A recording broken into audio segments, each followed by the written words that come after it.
Alright, if you've been putting off car shopping because it sounds like a whole thing, buying your car online on AutoTrader makes it way easier. Like, almost easier than ordering your coffee easier.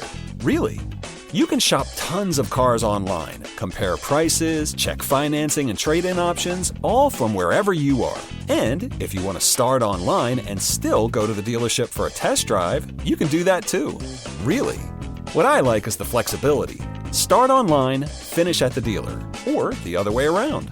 Your info stays with you, so you're not starting from scratch. Plus, you're working with local dealer listings, so there are real people behind the scenes. And when you're ready, you can pick it up or have it delivered. So whether you know exactly what you want or you're still scrolling trying to figure it out, AutoTrader's got options that fit how you want to buy. Buy your car online on AutoTrader. Really. Alright guys, just thought I'd say hello. I'm Jack, obviously. Fucking thanks for listening to the show and that, mate. Fucking let me know what you think of it when you're done with it. Fucking send it to a mate, put it on your Instagram stories. It's probably one of the better ways you can share it with people. Leave a review, mate, if you're listening somewhere where you can leave a review. Otherwise, I'll let you get on with the show, mate. Yeah. Alright guys, I'm the world around you, and this is Pause for Thought on Threshold FM, and this week I thought we could learn about a cryptid. And now, like many cryptids, this one could be a bit of a sexual deviant. You know, it's got a somewhat ambiguous description, and it might not be a cryptid at all. There's every chance it was just some form of experiment performed on a small town. So get your torches ready and peg up your bed sheets, because this week we're hunting for the Mothman of West Virginia. But first, we're going to have a song. This is the new song from Russ. It's called Cheers. The first reported sighting of the Mothman is reported as being the 12th of November 1966, and it's from a group of grave diggers. Apparently, this group of blokes hanging around digging up cemeteries, you know, that's fine if it's a job, but you know, I might have told you in the past, I'm not sure, but when I tell people that my dad and my uncle tried to get me to dig up my granddad's grave after my nan had died, everyone acts like they just feel sorry for me. Anyway, these group of diggers, they saw what they described as, and now this is a quote, this is verbatim, a brown human being, right? Which was leaping between the trees before dropping to the ground and taking off over the trees that were all around him, and then just disappearing into the night. Now, I don't want to cast aspersions, but to me that sounds a little bit, wrong, doesn't it? Because to me, that just sounds like a bunch of people that feel like they may be better than other people, if you get what I mean. Oh, look at me here, I'm digging. I'm a digger of graves. I'm far too special to see a Sasquatch. I saw a Sasquatch that can fucking fly, mate. Do you know what I mean? It's like one-upmanship kind of thing. Now, this group of night diggers claim that the creature was insanely fast and all, a trait that seems to be noticed by many of the other people that seem to have seen the creature. 3 days after this was another sighting of the cryptid, and it was from the eyes of a Mr. and Mrs. Roger Scarberry and a Mr. and Mrs. Steve Mallet, which I can only presume is a distant possible relative of Timmy, or Timothy as he's known to his family. And these were these people, these four individuals, two married couples, were parked up in a so-called secluded spot, which, you know, does raise a couple of questions straight away, like why would a pair of married couples, why were they chilling in a fucking parked up car together in the dead of night? Like, that seems a bit odd. Now, I know that some people, you know, in the past might have thrown around allegations of drug use because it's the 1960s, and others might suggest that they're all partaking in, you know, in a little bit of swinging, the swinging 60s, you know, but I'm not going to make any assumptions like that. I don't think it's fair to speak ill of what I assume now are the dead.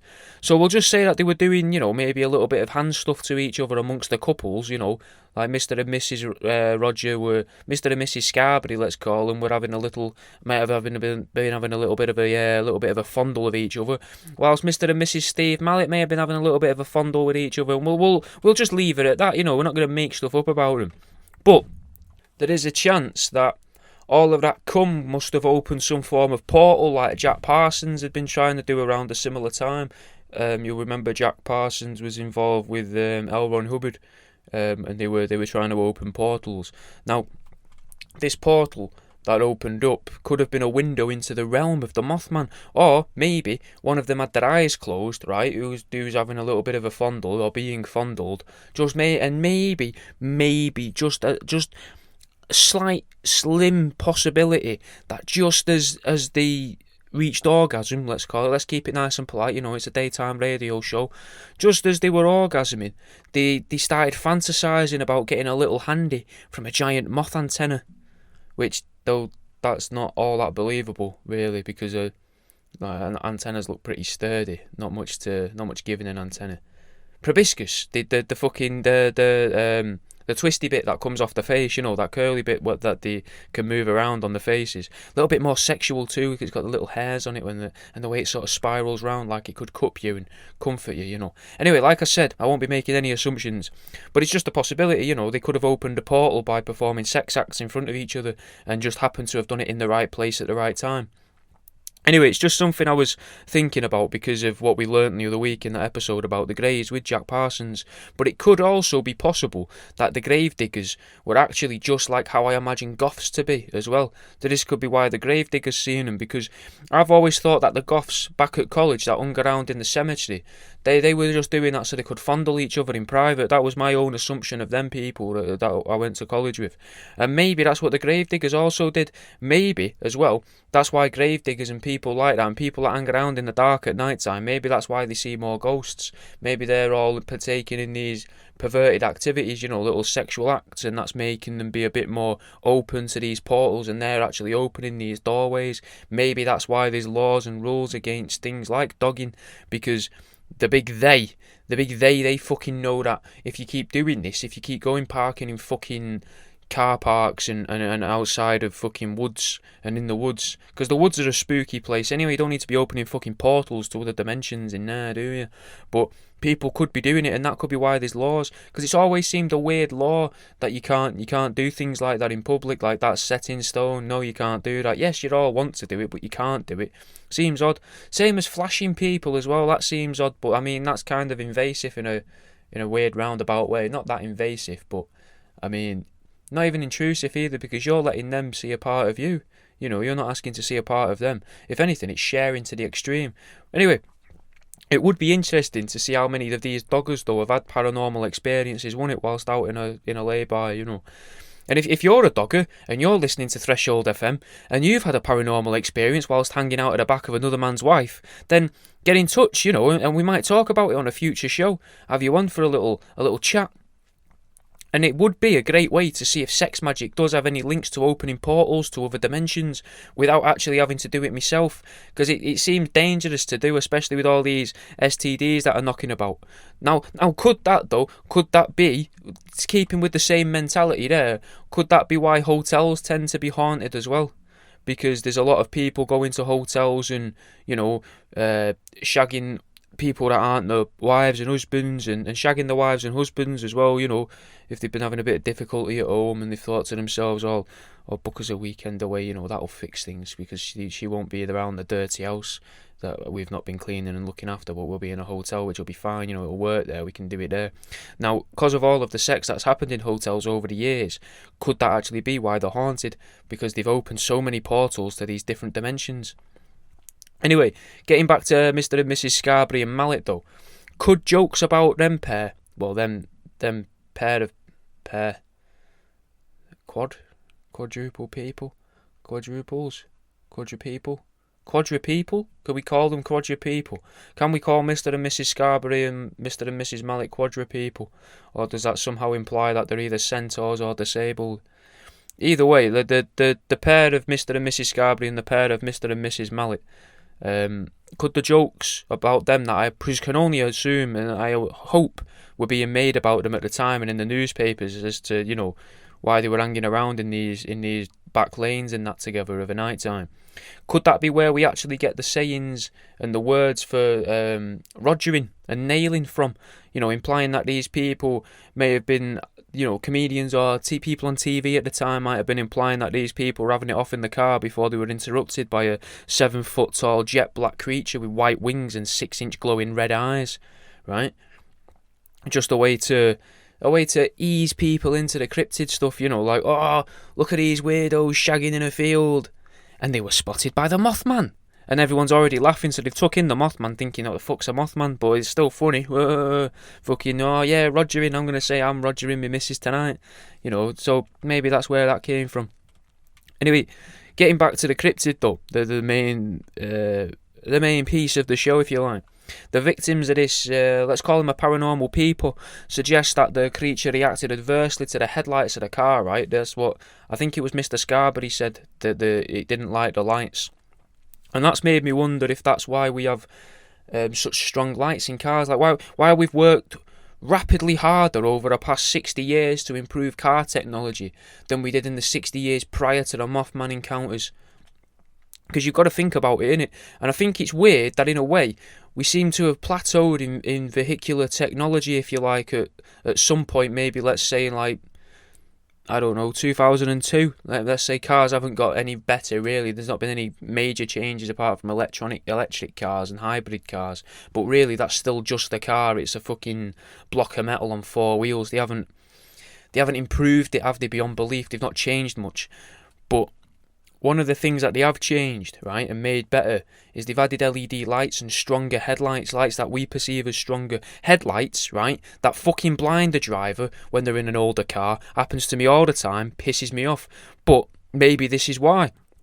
Just like the recent transpirings around the world, where we could assume that sort of safety is a kind of afterthought. It's something that's used to try and bring about larger rules or to introduce new things into the world. Not all the time, obviously, because like the seatbelt was something that was created, the 3-point seatbelt was created and given away for free to the world, so it's not always, safety's not always secondary, but some of the time I think it is, because like throughout lockdown the government seems to have brought in loads of new laws and rules, and we're yet to see if they'll be removed, meaning that they could have used the crisis of the time to instigate some new form of normality.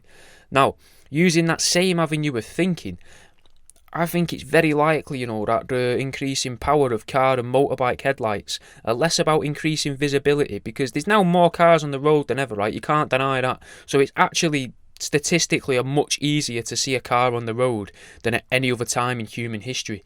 And I think it's more so done, these lights, because these new filaments somehow affect this other dimension where these creatures come from. Maybe this was learnt back in 66, and if this is true, right, then that would be one of the greatest, seems like an understatement, but one of the greatest things to happen in human history, innit? Or at least one of the largest events in human history up until that point. It's also worth noting, right, that in 1966, England reached the final for the World Tournament in football, the World Cup, and a great way, right, to distract the English-speaking world at the time, especially, the English. Just like how in 2021, England reached the final in a still similarly large football tournament, whilst a notable historical event was unfolding around us all over the world, almost as if there's some link. Lots of people, right, seem to believe that the virus itself came from space, but that could also mean it's from interdimensional space. Maybe the reactions in humans is because they're being, for want of a better term, possessed. And this could be what's affected the sporting teams of the world and what's been allowed, to allow England to win things and get close to winning things. Because think about Space Jam. Think about what was represented and shown to us in Space Jam, where the aliens would be able to take the abilities of the basketballers. But Jack, coronavirus wasn't around in the 1960s. Well, actually, fucking arsehole listener, it was. At least according to a Forbes article that I've read anyway. Around 1966, a new virus dubbed 229E was discovered by a researcher called Dorothy Hamre, which I also think was the whole Harambe thing, was that pushed and made a big thing so that when you go to search Hamre, it'll actually autocorrect to Harambe. I'm not sure, trying to cover up that in the time. If everything is planned out like we believe it is, dear listener, then maybe that's why Harambe was made into such a big thing, so you could never look up the work of Dorothy Hamre. I'm not sure. Now, it's also worth noting, though, that about 20 or so years before 1966, so, let's call it 1946, there was another form of bird flu and all, except this time it was called avian bronchitis, and it was mostly researched in chickens. Now, both of these things apparently are a type of coronavirus, and at the time, they were trying to find out what was causing the common cold when they discovered these things, which, as far as we're aware, right, they didn't discover what causes the common cold. But if you do remember that advert off the telly a few years ago, let's say 15, 16 years ago, right, there was an advert on the telly where a common cold was depicted as this fucking, mental, two-armed green monkey kind of monster that used to latch onto your chest and try and suffocate you. Now, that kind of looked like a sleep paralysis demon, and that is another bit of pop culture that seems to link viruses with these unseen creatures of the fourth and fifth dimension. You can't even argue that. That is literally what it's doing. Now, I wouldn't want to say they're definitely from the fourth or fifth dimension, because it's something I don't know for certain, but it seems very clear that they could be and probably are the true cause for all so-called illnesses. Now, one way, right, that we are told by many scientists, if you like, we'll call them, that's what they like to be called.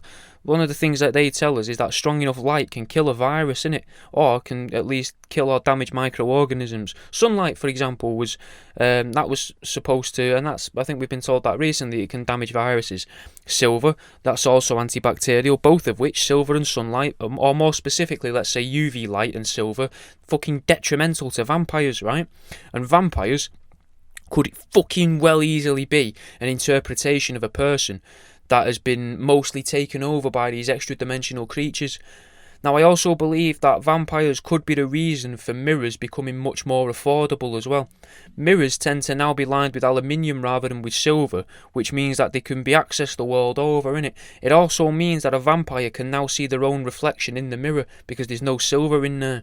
Meaning, right, as well, that in the zeitgeist, everyone believes that vampires can't be seen, so they feel safe in mirrored rooms or IKEA and at the local butchers. But little do they know, right, that these mirrors are actually showing the quote-unquote vampires all around us, but we don't know the vampires because we can see them in the mirror. Now, I know that there's a good chance here that I might have lost a couple of yous with this, but bear with me. I'm trying to wangle my way back to my notes before we end up stuck in some weird little oxbow lake of knowledge. But in the same way that mirrors were made, right, from cheaper materials in order to make more money and to facilitate makeup sales, another product, by the way, which can help disguise extra-dimensional entities, as we learnt in the MIBs episode a couple months ago. Anyway, just like these mirrors being made to give everyone a false sense of security in regard to vampires, maybe vehicle headlights have been altered to be visibly brighter to us while secretly having a different effect on the other dimensions. Maybe something has been taken away from the lights or added or filtered, filtered from the spectrum of expelled light from the car, which means that we can't see these creatures anymore, but they can still use the car light to do something. That would also explain as well, why cars have become more widespread and haven't been replaced by a new type of vehicle for over 100 years, innit? Just slightly altered cars, as I said before. They don't float. We don't have wheels that can turn from fucking turn 90 degrees to help with parallel parking. Fuck all like that. Nothing. Because you'd think you just put some tracks above and below, caterpillar tracks or something. The wheels go onto it and then they just scoot over, and then you've got parallel parking, and you don't have to learn how to parallel park. But then the big they who are in charge of all the fucking driving instructors, fucking I don't know what they'd be called. Big driver seems a little bit fucking big teacher, big teach, big instructor. Either way, the driving instructor conglomerate that could also be in leagues with like Big Pharma and Big Pharma. Maybe they don't want people having this access to this sort of car technology, because then they wouldn't need as many lessons either. It's just that's a really weird aside though there, and it's a strange hill to die on. So we'll try and move away from that. But you got to see what I mean, innit? Like, I don't think it's too hard to believe that cars could also be a slow a slow way of introducing these things. Like, we slowly change the lights of our cars, which slowly allows bigger and bigger and bigger portals to these other dimensions to form. And I don't think it's too much of a stretch to also think that cars could also be a slow and effective way of terraforming the earth for these creatures to be able to come into the earth and feed and survive. And whilst we're talking about dimensions and the planet, though, because this has been going around my head for a while, consider dimensions and planets, right? Think about them. Let's say that dimensions-wise, there could be 26 of them, right? And let's just imagine, right, that we're on the 20th, right? We could be on the 20th dimension, in the 20th dimension, which would explain why 20th Century Fox is so important to society. But if you break the word planet down, right, to plain T, implying that there are at least 25 other planes of existence, if you look at it that way. But that's just a thought, and I've really fucking lost song. I'm gonna have a song. We'll have a song. This is Drop Top by R-Rated Rugged Man and High Res, and then we'll try and pick up where we left off. If you're struggling for like a Christmas gift or something for someone, and you're thinking to yourself, I think a pair of mouse testicles or a love heart full of mouse intestines might be a bit strong for them. And whether it's for Christmas, birthdays, a late Valentine's Day gift, Mother's Day, or just, to show someone that you actually think about them. What about a shirt, mate? Like, as I'm recording this, I'm sat here in my shirt, which is a blue tie-dye shirt with a dead fox's head on it, wearing a safety helmet, a high-vis jacket with a fag in its mouth, chuffing on a fag. So that's an idea for you, 25 quid. There's rat people on shirts, there's rat people on canvases as well. Some of my favourite rat people I've made so far. One of them shagging a Barbie doll, if you're into that, or you think your friends would be into that. They're $19.99, or you get them a bit cheaper if you've joined the Patreon and you use the discount code on the Patreon. There's other shirts though as well. There's a Get Your Rat Out shirt as well. There's all sorts, mate, all sorts of shirts and stuff now. Fucking rabbit toasters and that as well, mate. Even rabbit toasters on a mug. Go and fucking have a look, mate. But, fucking finish the episode and that first. Or have a look whilst you're listening to the episode, fucking double down on your world around you intake. Fucking, I'll let you crack on with the show though. Saying that though, right, one more thing about light bulbs, yeah? I heard that all these, the energy efficient and environmentally friendly lights that we have in our houses now by law have all got mercury in them, and they emit something that rots at your brain. So that's some little bit of homework for you listening. You could go and look into that. I heard about it in a seminar from David Icke, and I probably read it in a couple of other places as well. But maybe that's another example of how light bulbs are used to change how we perceive the world. And we're kind of taught this as well because of this thing with, you can put a filter in front of a light and see different colours and blah, blah, blah, but they're not actually telling us the whole truth with it. And maybe as well, that's why the word enlightened is made to be a good thing, but maybe, right, if you're in the bright light, the limelight, if you like, I've always wondered if it's the limelight or limelight. I've never looked that up. I've never checked to see if it's an M or an N. I don't know. But maybe it's, you could see in being enlightened as that you can be seen by these creatures. Now, these chemicals are putting us in the limelight, and the chemicals emitted by these modern light bulbs, right? These could be simply marinating us for these creatures to be able to eat us or to consume our alleged life energy. And this might seem unfounded, innit? But the Mothman, right, was seen a lot around what the locals of the area dubbed the TNT mine, or the TNT factory, maybe the TNT caves. I can't remember, TNT something or other, which anyway, they seem to be caves where they made munitions at the time, which seems really strange because for the history that I know, I don't understand why America would need to hide a munitions factory inside of a cave, as they were already aware of an enemy, like, kind of thing. It implies that they were aware of someone flying above that was going to try and blow up the factories that were making explosives or whatever. Which, actually, to be fair, does kind of make sense when you learn about how the aliens came and deactivated a load of nuclear warheads at some point, which I think was in the late 50s, maybe early 60s, so there is that. Plus, it helps make sense for the whole Star Wars thing as well that Reagan was going for about 20 years later with the laser weapons and that, But again, I kind of think that the laser weapons thing is a misdirection, if you like. Look over here while we're doing this over here. A way to make you think that these monsters and that will be coming from above.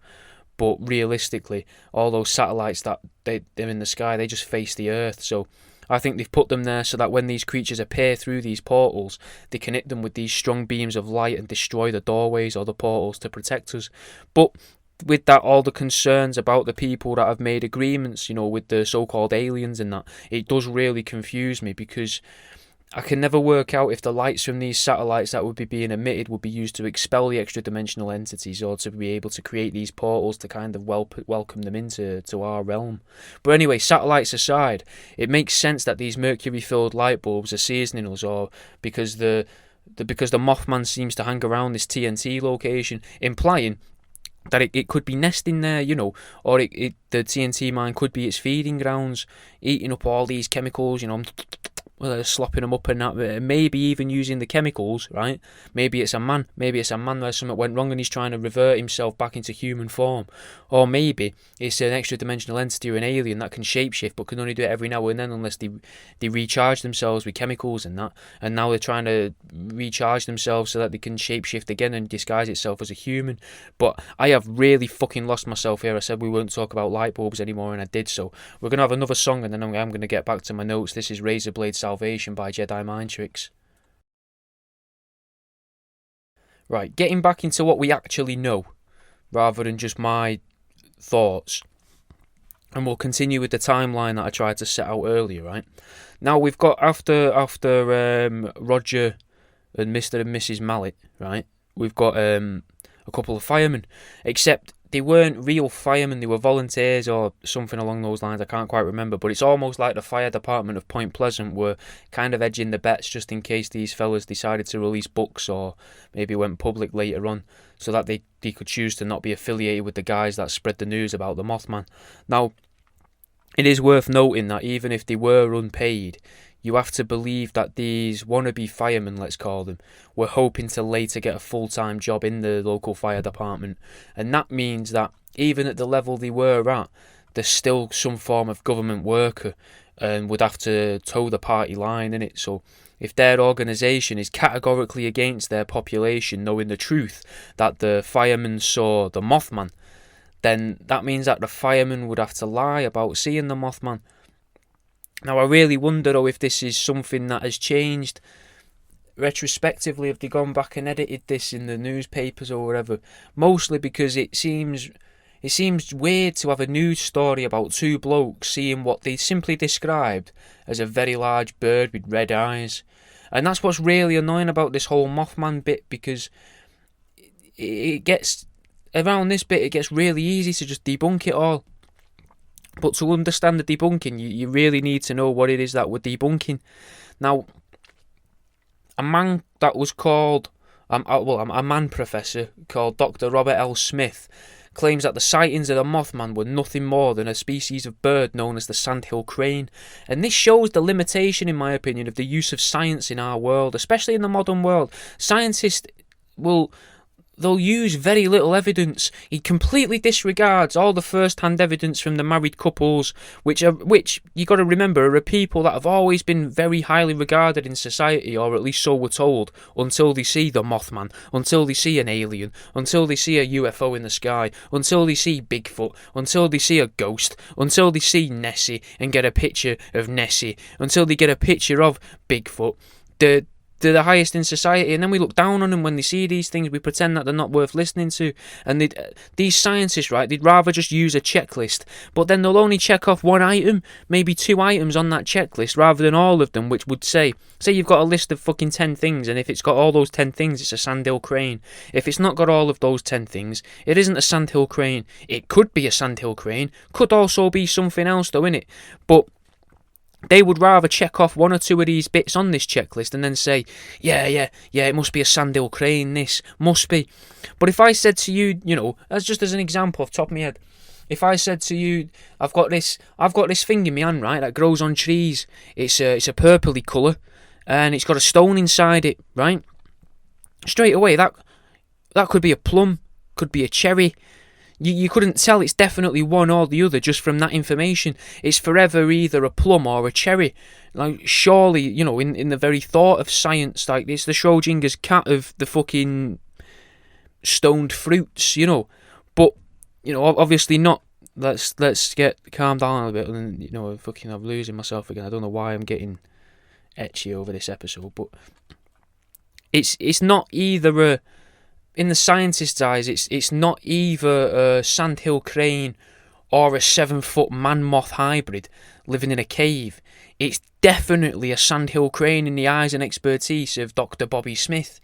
Even though your average sandhill crane only reaches about 4'6", a fact that was suggested at the time, right, as being about average height for a man. Which I really fucking doubt, because I'm not looking it up to check it out. It's just impossible to believe. But I'm wondering, right, if that's true, though, does that mean it lends more fact to Anatoly Fomenko's idea of us only being around for about 800 years or so as a people, or at least since when Jesus existed, which Jesus' birth we use as the start of our time. So if we were only all 4'6", 4'5" in the time of fucking 1966, also bringing up the football again, have they kept the football nets the same size, the goals the same size since we were all 4'6"? I wouldn't have thought so, because there would have been a hell of a lot more goals. The game would have been really easy for anyone playing it. Maybe that's why it's gotten harder over the years for people, because they've gotten taller and the goalie can reach further. I don't know, I'm not a sports guy. But if the birth of Jesus was the year 0, but that was only 800 years ago, maybe then, and we've always said, people get taller over time, maybe then I could accept that average height in America in 1966 was 4'6", and that a sandhill crane could have been seen as they even said it was a particularly large man. That's what it looked like. Now, 4'6", if that was the average height, that's not particularly large. That's average, innit? That is just average height. But it's not average height. 4'6" is not average height for a bloke, right? I'm 6 foot, I think. Maybe an inch less, maybe an inch more. I've got no idea. That's about average height, surely. Surely that's about average height. I think most people are about my height. At least in my family, anyway. Apart from my mum and dad, which has always kind of made me question. I think that's why I've always questioned my reality as well, because I've always been, for a very long time now, I've been at least a head and shoulders above them both, which is weird, especially from like mid-teenage years. So you're always doubting everything around you. Anyway, enough about me. So to understand, right, why the scientist, so-called scientist, Big Bob, to understand why he's wrong, as I said, a sandhill crane, right, 4'6" on average. They have a red face, a 2-metre wingspan, which, for those of you that are confused because I'm using foot and inches and metres, a 2-metre wingspan's about 6'5", right? Whilst flying, as well, sandhill cranes don't really flap their wings about. They use heat in the air to be able to float through the sky. Now, most importantly, when you look at the living habitats, not habitats, well, I suppose, they differ. So they live in different places around the country in America. But they tend to migrate in the winter to the southern warmer climates, the southern warmer states. Now, it's worth remembering that these initial encounters, right, that we had with the Mothman, they happened in the fucking middle of November, which according to science, right, that would have been winter back in the 60s.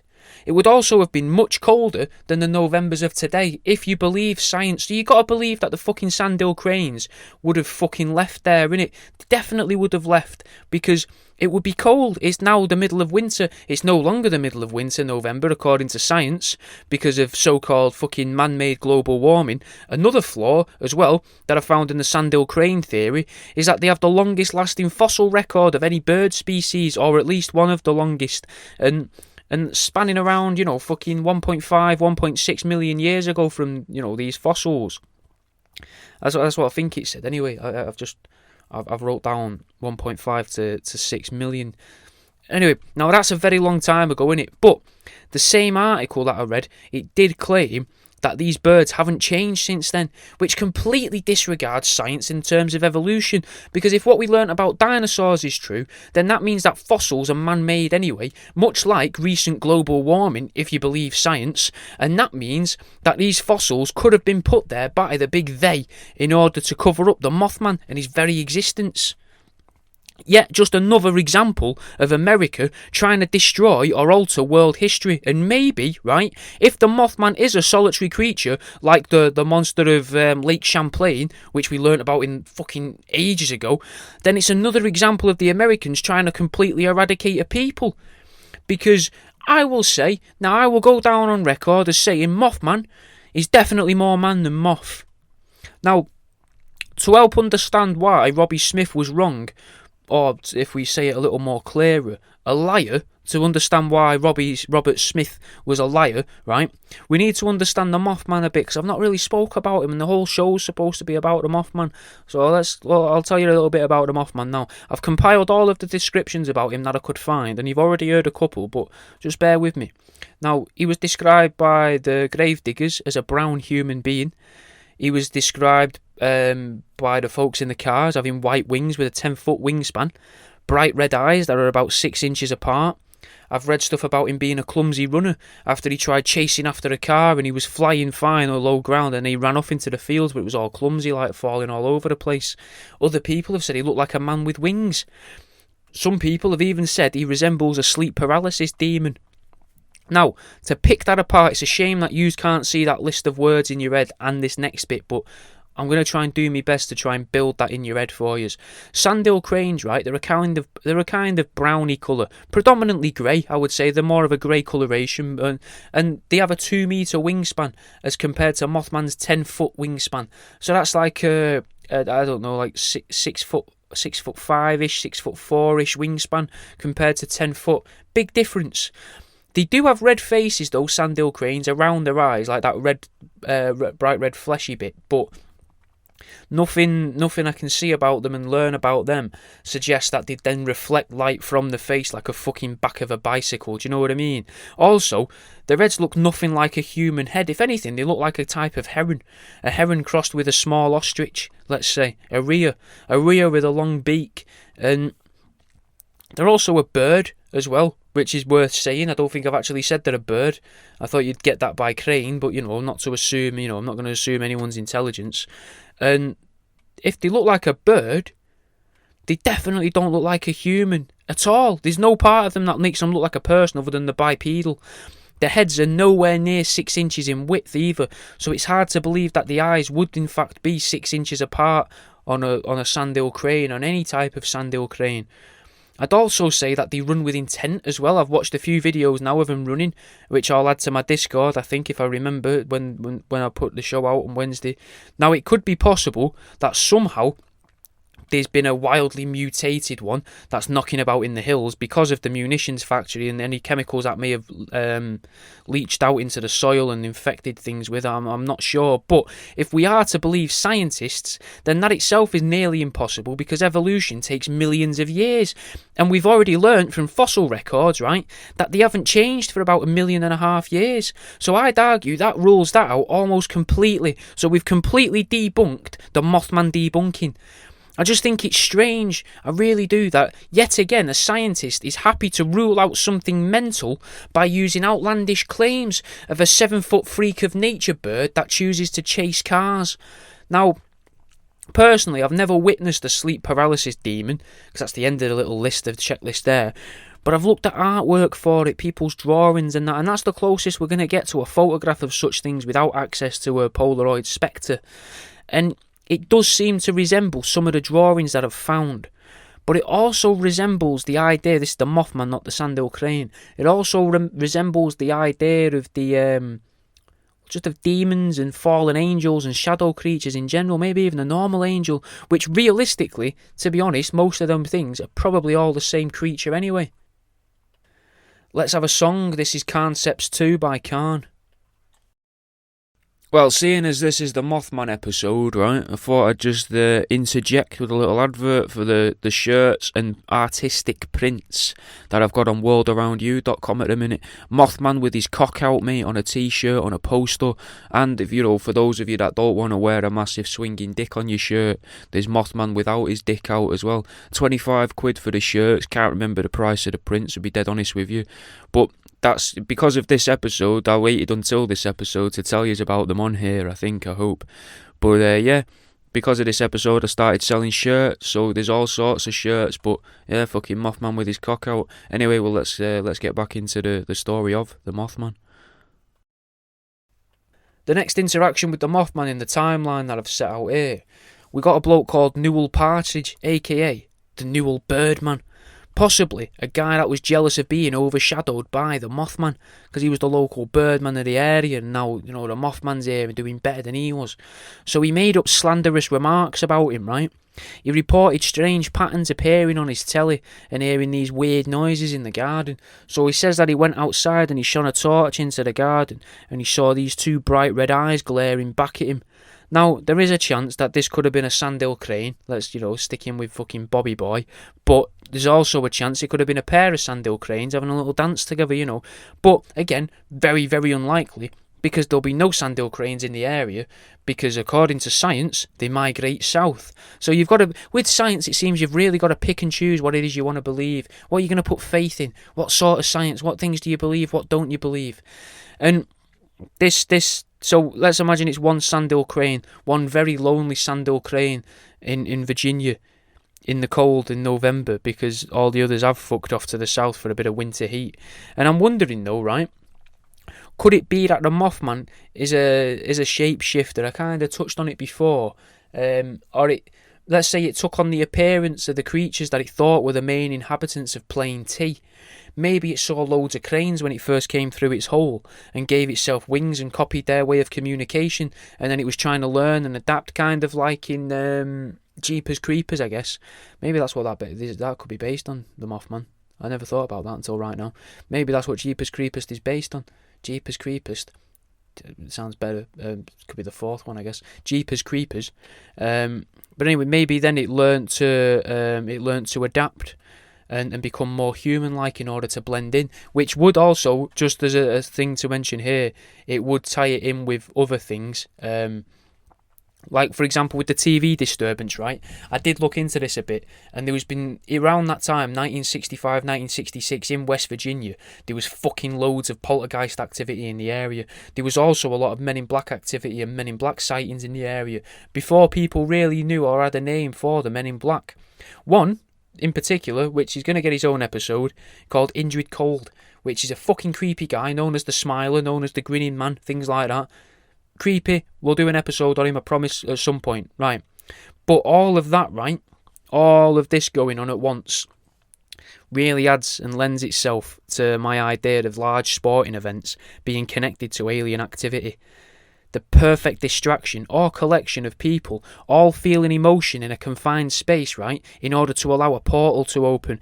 Now, I'm not 100% sure on it. I haven't got all the science, well, I wouldn't have science behind it, but I haven't got all of my ideas behind it yet, but I will flesh it out a bit with a bit more research. Now, some people say, right, that a sandhill crane will eat small animals if it's pushed to it, if it's hungry. And Mr. Partridge himself, Mr. Bird, he had his dog go missing the night that he had this encounter with the Mothman. Now, I don't know what breed the dog was, but let's imagine it was a Rottweiler, right? There's fucking no chance, mate, that a sandhill crane could take down and carry off and eat a Rottweiler whole, not leaving any trace. But an interdimensional creature known as the Mothman probably could. I couldn't argue that I can't say it can't. I don't know for a fact, but I do know that a sandhill crane couldn't eat a Labrador. It couldn't eat a Rottweiler. There's a lot of stuff that it probably couldn't eat. Dog-wise, it could probably eat maybe a Chihuahua. That's a small animal. But it's the 60s. Did Chihuahuas exist? I don't know. Maybe they seem to be a recent invention. Not a local invention. A recent invention. Which, again, goes completely against evolution. But this isn't a show about evolution. This is a show about the Mothman. So, moving through this little timeline that I've structured of the Mothman interactions, then we've got the last event, and what a fucking event it was. To say he brought the house down, right, would be obviously factually inaccurate, because it was actually a bridge, and people claimed to see the Mothman at the top of a bridge before it collapsed. Engineers, unlike scientists, right, actually consider the real world, and they think that the problem in the bridge was at the top, which does coincide where the Mothman was seen.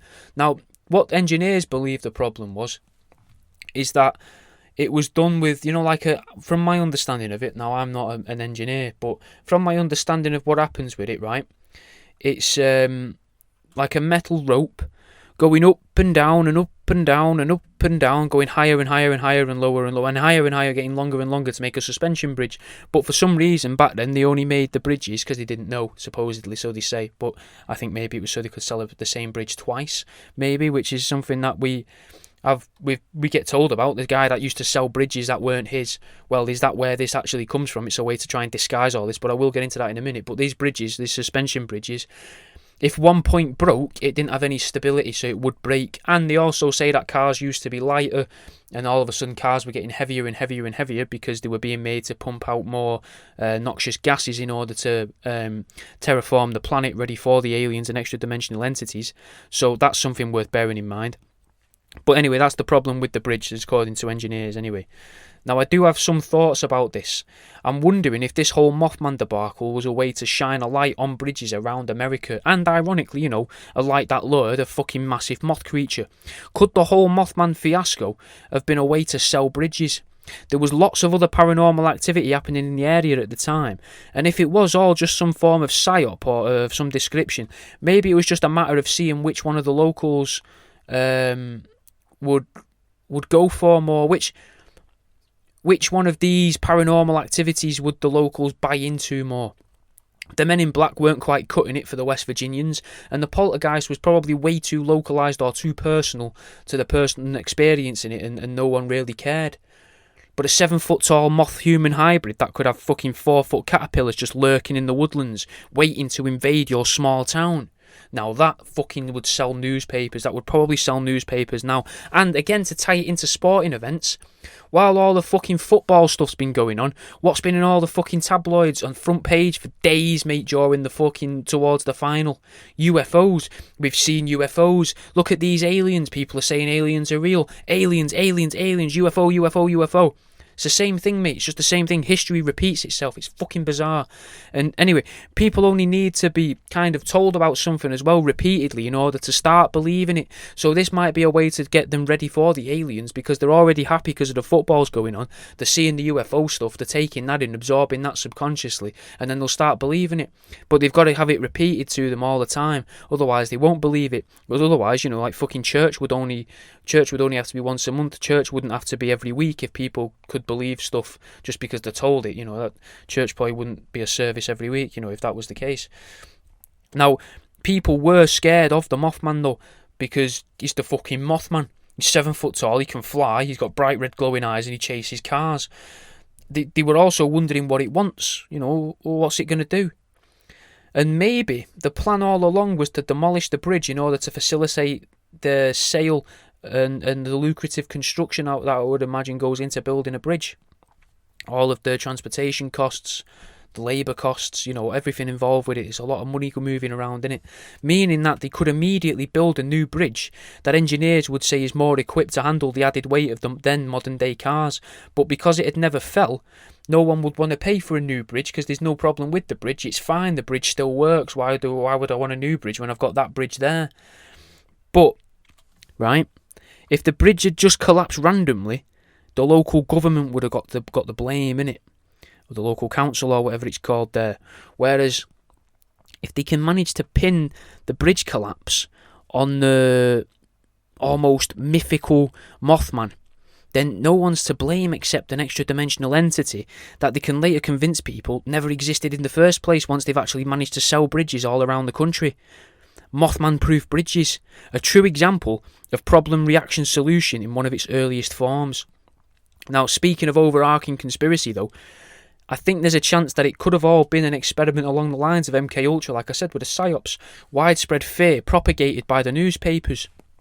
It was a story that it spread all around the States as well in all different newspapers, so it got syndicated basically. So it could have been a way to experiment how you can spread fear around the people, which, again, wasn't out the normal actions of the American government to do, like when they used vampires in the Philippines in the 1950s. Not literal vampires as such, as I discussed earlier, but the fear of a legend about a specific type of vampire that would make people run away and then allow American forces to invade and take over an area to get rid of the communists. But in a way as well, I guess you could also argue that the so-called communists were just another form of possibly unseeable enemy. Something they could use, in order to take control of a place or to be able to have some form of influence in a place. Like how the Mothman could have just been used to, made up and that to sell bridges. Personally, I think it's going to be a bit more like what Churchill said about never wasting a crisis. A literal Mothman creature, right? Mothman existed. But a creature that resembled a real-life Batman was flying around, terrorising a town and tore down a bridge. And the bigwigs, they'd already wanted to build a bridge, so they probably just used it as an excuse to build new bridges. And there was a man around that time that stood up against the leaders of America. And a quote from that man, that very strong man, and he said, "Let's build bridges." And that man, ladies and gentlemen, was Martin Luther King Jr., a man that was assassinated less than 4 months after the destruction of that first bridge. And that, guys, is all we've got time for this week. Later on, we'll have HDR and Jim will mix it on Threshold FM. And I think we're on tomorrow at 7 with Truth Seeking, so I'll see you then. I'll see you in a bit. Thanks for listening. Thanks for listening, man. If you enjoyed the show, you should probably go and try Truth Seeking. That's TROOF Seeking, as in like SEEKING, not like a fucking type of helicopter. But it's me and Jimmy Budd, a comedian from the UK, from England, like me. Don't know why I'm saying it like that. Either way though, go and fucking have a listen. You can find one or two in the feed for this. There's the Crop Duster, but there should be by the point you're listening to this, at least 15 episodes going out for Truth Seeking. So you might enjoy that, mate, and fucking leave a review on here and that. Leave a comment if you've watched it on YouTube. And if you do have YouTube as well, you can actually watch some of these. You can have them playing on a loop with my cartoon playing on a loop whilst you listen to 4 or 5 episodes of it. So, maybe throw that on at night time or something. Because that might help as well, because that might mean I can eventually monetize my YouTube. Anyway, fucking thanks for listening, man. I'll see you in a bit.